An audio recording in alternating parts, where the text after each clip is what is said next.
I saw something about next year that will make you need this message, because what I saw is going to be a time of turbulence and serious challenge for believers.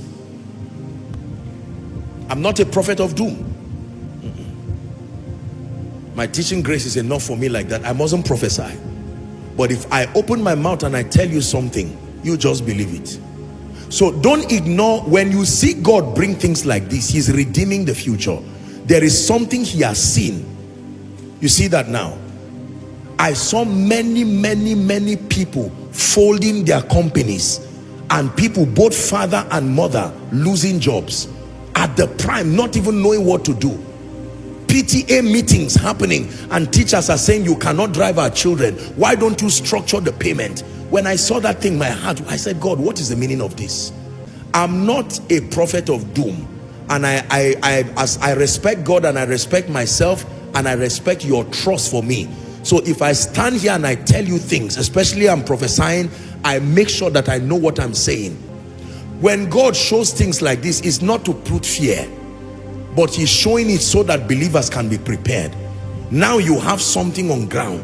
God has shown you mercy. I wish I had the time. I would have taught you on financial carelessness. There are people who are going to spend everything God gave them this December and then suffer by January. Hear this, servant of God, don't. There is nowhere written in the Bible that if you don't eat cow and chicken, you will not commemorate the birth of Jesus. Live a modest and a decent life within your means. Are we together now? Remember the dream of Joseph. 7 years of plenty. If you have the money, fine, you, God bless you. But for many of us, who, especially those that the year has been rough, there is a mindset people have that once it is Christmas, burn everything you have, finish all the money, live a fake and a false life, carry your family and go around the world, and then return back and suffer. That's not a wise bargain. For someone, God is helping you to now begin to be frugal. Another thing I would have thought about is living a fake life. One of the major reasons, a fake life is very expensive. Write it down. A fake life is very expensive.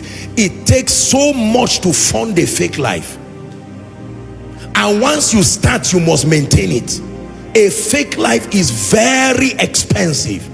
If you are not there, you are not there. You can start gradually with the dignity of kingdom integrity. A fake life is expensive. Don't try to buy a car that is not yet your level. Don't try to go and live in a house that is not yet your level. You are living in a house that you are owing 3 years rent now. You can't pay back. It's a sign you are not yet there. Get out of that place and look for a decent place. Hallelujah.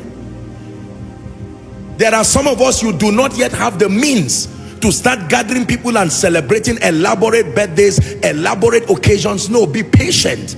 God is bringing you there. Even for schools, as much as I would want you to educate your children at the highest level, you must be wise and keep them within your budget. Find the best school that your budget can afford. If your child is on scholarship, that is fine. Otherwise, find the budget, the school that your budget can afford.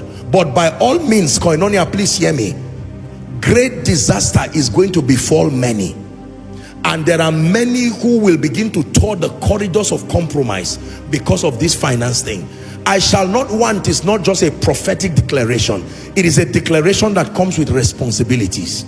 And the responsibility is learn all you can. Now that God has given you a good job, don't waste your salary that is coming. Learn all you can about investments.